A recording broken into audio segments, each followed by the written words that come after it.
दोस्तों नमस्कार। आज हम बात करेंगे भारत के विकसित होने की कि भारत कब विकसित होगा।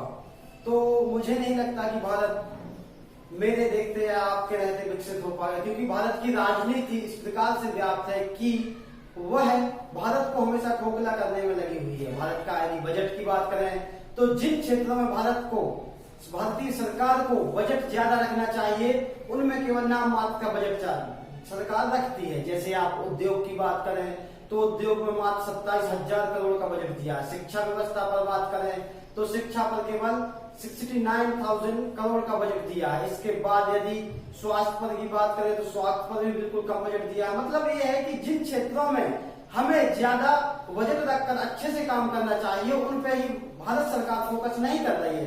लेकिन अब आप ये सोचेंगे कि सरकार फोकस कहाँ कर रही है, इतना पैसा आता है, इतना पैसा कहाँ पर खर्च कर रही है। तो यह स्वाभाविक सी बात है, हम भी जानते हैं, आप भी जानते हैं कि चुनावी रैलियां होती हैं, चाहे वह राज्य के विधानसभा चुनाव हो या केंद्र में लोकसभा चुनाव हो।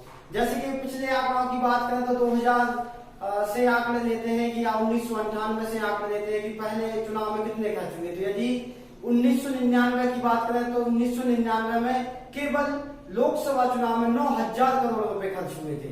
इसके बाद 2004 में 9,000 से बढ़कर 10,000 करोड़ हो गए। इसके बाद 4 के बाद बात करते हैं 2009 की, तो 2009 में 14,000 करोड़ रुपए हो गए। 2014 में 20 और 14 के बाद सीधा 30 के बाद सीधा 60 करोड़। यानी बात करें 2019 लोकसभा चुनाव की, तो 2019 लोकसभा चुनाव में मोदी सरकार ने केवल चुनावी रैलियों पर 60,000 करोड़ रुपए खर्च किए थे, जबकि भारत में शिक्षा का बजट ही केवल 69,000 करोड़ रुपए है। तो आप बताइए कि इतना पैसा यदि चुनावी रैलियों में जो खर्च करते हैं वह देश की अलग अलग विभागों को डेवलप करने में खर्च करें तो भारत कहां से कहां पहुंच जाएगा। लेकिन नहीं, वह अपनी राजनीतिक रैलियों में अपने राजनीतिक स्वार्थ या कहें सुख सुविधाओं को भोगने के लिए जितना पैसा खर्च करती है सरकारें, उतना राष्ट्र के विकास, जनता के हित में खर्च नहीं करती है।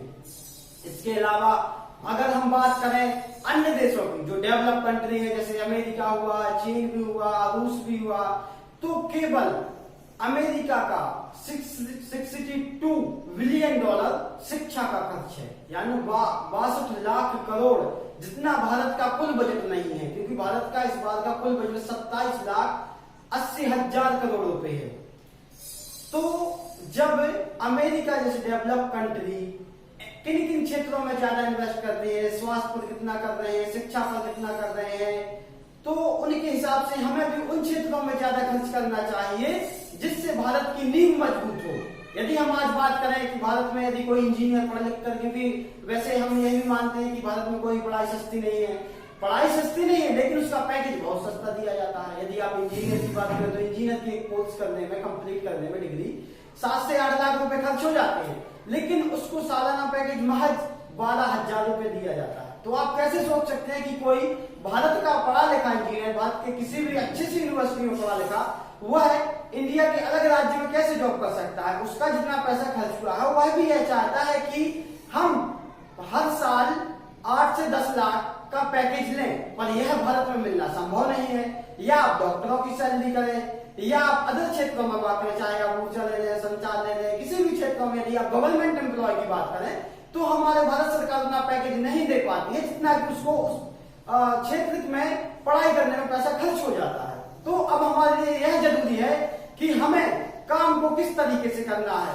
और यदि हम भारत में भ्रष्टाचार की बात करें तो भारत में भ्रष्टाचार 80% है। हर विभाग, कोई विभाग अछूता नहीं है। और यह विभाग अछूता क्यों नहीं है? क्योंकि हर विभाग में राजनीतिक दबदबा है। कोई भी अधिकारी, कोई भी विभाग इंडिपेंडेंट, स्वतंत्र रूप से काम नहीं कर पा रहा। चाहे आप उसको शिक्षा के क्षेत्र में ले लें, चाहे आप ऊर्जा के क्षेत्र में ले लें, चाहे आप मेडिकल फील्ड में ले लें, चाहे आप सुप्रीम कोर्ट ले लें, चाहे आप RBI ले लें, कोई भी देख लें। यदि वर्तमान समय, क्योंकि यह पहले नहीं था, लेकिन यदि हम 2014 से 2019 तक के आंकड़े निकालते हैं तो उसमें यह है कि हर विभाग में गवर्नमेंट का हस्तक्षेप हो गया है। इसीलिए यदि हम बात करें तो कोई IAS ऑफिसर, कोई IPS ऑफिसर इस्तीफा क्यों दे रहे हैं? क्योंकि वह अच्छे से काम नहीं कर पा रहे हैं, उनको स्वतंत्रता से काम नहीं कर पाए। यदि हम कहें कानून व्यवस्था लचीली क्यों हो गई है, तो इसमें सबसे बड़ा इफेक्ट यह है कि भारत के जितने भी अच्छे अच्छे आईपीएस ऑफिसर, अच्छे अच्छे आईएएस ऑफिसर हैं, उनको लेखापाल बना के रखा है गवर्नमेंट ने। तो हम ग्राउंड में क्राइम कम हो और अच्छे से सुव्यवस्थित तरीके से जो है कामकाज हो, चाहे ग्रामीण स्तर पंचायत से लेकर आप जिलेवार तक ले लें, तो कैसे होंगे काम तभी होंगे जब उसके योग्य व्यक्ति को आप शीर्ष शासन पर बिठाएंगे। यदि आप अपने अनुसार अपने कामों को पूरा करने के लिए निचले स्तर से अपने लोगों को बिठाएंगे और काम करने वालों को लेखापाल के बाद डाटा एंट्री के लिए रखेंगे, तो हम यह कैसे संभावना कर सकते हैं कि भारत विकसित कभी होगा?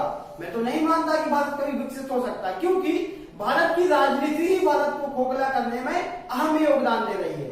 जबकि उसके लिए जनता और राष्ट्र के विकास में जितनी योजनाएं बनाते हैं, योजनाओं का तो अंबार लगा हुआ है। यदि आप 2014 से 2019 तक का आंकड़ा उठाए, योजनाओं को तो हजारों योजनाएं उन्होंने बना दी है, लेकिन इंप्लीमेंट कितनी हुई है? जमीनी स्तर पर उनका काम कितना दिखाई दे रहा है? कोई बता सकता है कितनी योजना? हाँ, कुछ है जो जन जन तक पहुंची। अब ऐसा नहीं है, हम ये नहीं कह सकते कि जो शीर्ष पर बैठा हुआ वही करप्ट है, लेकिन उसकी जो चेन है पंचायत स्तर से पीएम तक की, यदि वो चेन का है तो उसमें सुधार की आवश्यकता है। अब आप कहें सुधार कैसे होगा?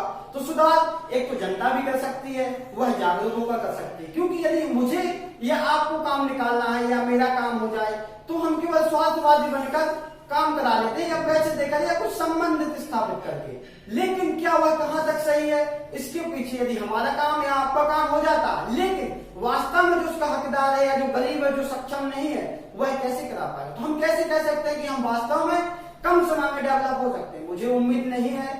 आप क्या कहते हैं, क्या समझते हैं, इस पर जरूर बताएं। इसके अलावा हम यह भी जानते हैं कि भारत की राजनीति कितनी है और कितना उसका हस्तक्षेप है और कानून व्यवस्था कितनी लचीली है। चाहे आप कहीं का भी ले लें या आप यूपी ले लें, क्योंकि यूपी में सबसे ज्यादा क्राइम है, रेशियो यूपी का सबसे ज्यादा है। आंकड़े तो कुछ और बताते हैं।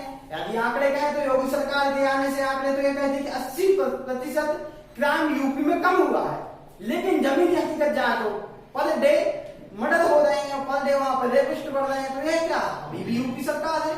तो ऐसा क्यों हो रहा है जबकि आंकड़े कुछ और दर्शा रहे हैं? तो आंकड़ों को बताने के लिए, या कहें तो आप आंकड़े सही बताएं, तो उससे जमीनी हकीकत को नहीं बदला जा सकता। लेकिन हम यह नहीं मान सकते हैं कि ये सरकार आने से ऐसा हो सकता है। यदि जनता खुद जागरूक होकर अवेयर करे, जनता को उनके काम बताए, क्योंकि यदि हमने उनको चुना है तो हम भी उनको राह दिखा सकते हैं, ऐसा नहीं। लेकिन वह अपने मनमाने ढंग से अगर काम करते हैं तो यह संभव नहीं है कि हम विकसित हो पाए। इसके बाद बात करते हैं इकोनॉमी की। भारत की इकोनॉमी और चीन की इकोनॉमी दोनों में कंपेयर करें तो भारत ने 1991 में इकोनॉमी ओपन की। उस वक्त भारत की इकोनॉमी जीडीपी 2.27 ट्रिलियन डॉलर थी, और मतलब अभी तक 28 साल में 2.28 ट्रिलियन डॉलर हो गई, यदि 215 लाख करोड़ अभी हुई है। इसके बाद बात करते हैं चीन की। तो चीन ने 1980 में, उस वक्त चीन की जो जीडीपी थी भारत के केवल 2.5% ज्यादा थी भारत से, यानी उसको 39 साल हो चुके हैं, मतलब उसने 75 गुना बढ़ा ली है अपनी, 14.34 ट्रिलियन डॉलर हो गई, यानी 1072 लाख करोड़।